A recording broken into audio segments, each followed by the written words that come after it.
Alright, so here's my specialized chisel. I think I'm pretty much done with like putting whatever, whatever setup I have.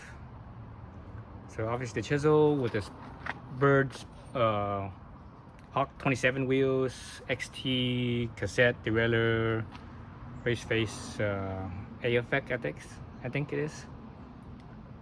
Crank 165, wolf tooth, C post, ergon, etc. So the thing I changed from the last video is the stem. I took this stem from my other bike, 40 millimeters in length, 31.8. So I have a 31.8 post here. This is a Ritchie, no, excuse me, it's a Salsa cross country / trail handlebar. It's has no rise, but 12 degrees rearward sweep with no rise. Is that right? No rise? Yeah, that's right. No rise. 11 degrees sweep. 11 degrees rearward sweep. I think it has a 6 degrees upward sweep, but no rise though. So my previous setup, I had a 35 with a 1-up handlebar, 20 millimeter rise, and the stem was I think a 32 millimeter length with no angle, no rise at all. This one, what is this again? Industry 9. This Industry 9 stem has a little bit of a drop.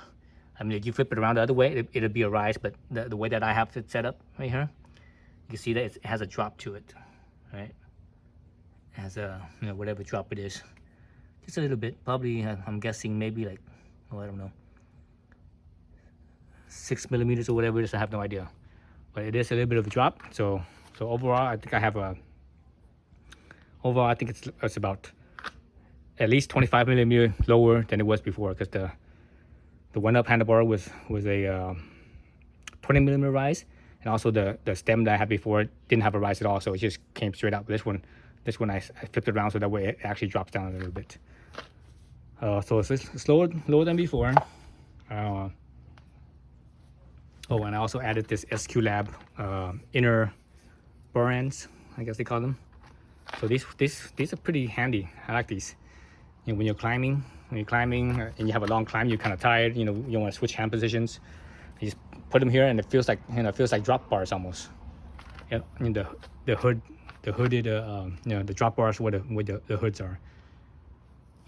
So let's see. So I got my pump in there, and I got the little toolkit in here. Obviously with the saddle bag, under saddle bag. Yeah, so let's put this on a scale and let's see what it comes out to. So here's my scale, park tool. Let's zero it out. Okay, you can see it's zeroed. All right, so this flies are buzzing. I need to take a shower. I stink. Oh, come on.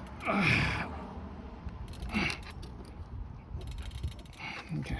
So let's try to hold it steady so it doesn't shake around too much. So it comes out to 28 pounds 6 ounces. So I think the weight came up from the last time I weighed it, but the last time I weighed it, I don't think I had this pouch with the toolkit in it, and I'm not sure if I have the pump or not. But whatever the case, that's what it weighs right now. I know my handlebar is actually lighter than the other one. This handlebar is lighter than the other one. But maybe the stem is probably just a little bit heavier because it's a little bit longer. Yeah, so that's the weight. 28.6. Oh, other thing I got new, and this is actually, it should still be the same weight. It's the Victoria Mezcal. So the Mezcals are pretty good for a front tire that mates up with the Peyote. You can see the Peyote rear tire. So I think they made up perfectly with each other. Before I had a Peyote front tire, man, a Peyote is not a good idea for a front tire unless you're doing like really easy trails. Anything more than really easy trails, Peyote is not a good idea. It's just not enough traction. The straight line traction, the cornering traction is like the same, because you look at the side knobs. they're actually the same as each other. But if you're looking at, you know, from the center and outwards towards the edge, you know, all that the center and center side, it's a little bit more, you know, a little bit more knobby than the other one, than the peyote. So it's a little bit knobby, but also a little bit deeper as well. So anyways, so yeah, so that's my my chisel setup. So 28 pounds, right? 28 pounds 6 ounces again. 28 pounds 6 ounces, and obviously aluminum frame. But this bike feels pretty light. It feels pretty fast. It doesn't feel like rocket fast, like a I don't know, like a hardtail, but it feels pretty damn fast.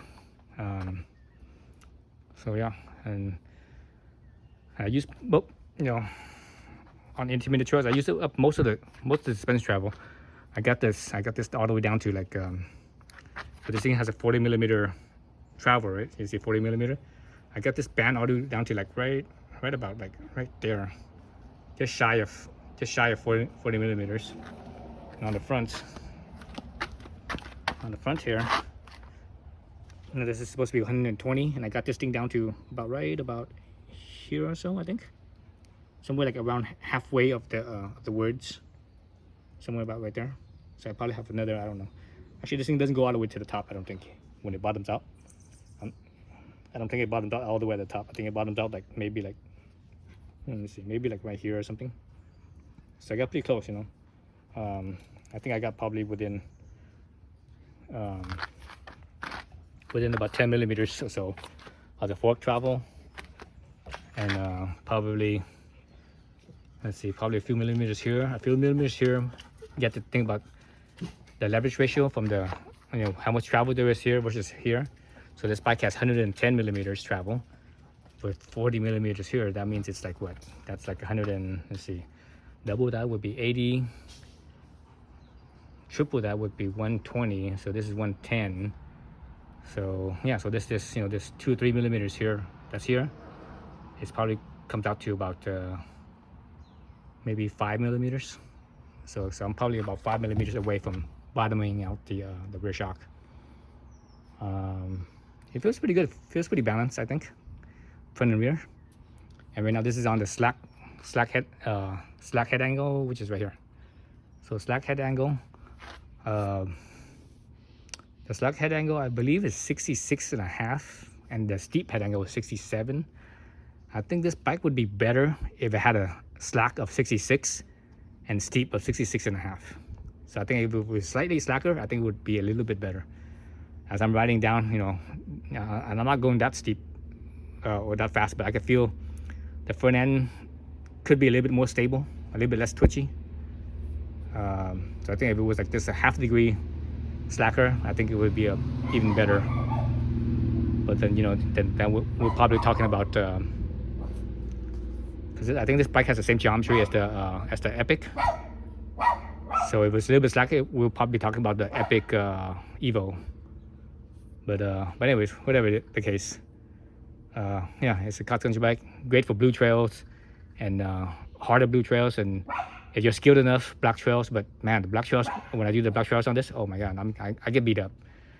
I would not want to, you know, maybe like just a quick brief black trail section, not the whole trail, but like little sections, it'd be okay. But even that is, I get pretty damn beat up. So I think this is like a blue trail or more difficulty blue trail, it would be fine. You know, black trail, I would stick with the trail bike. All right, that's it. Thanks for watching.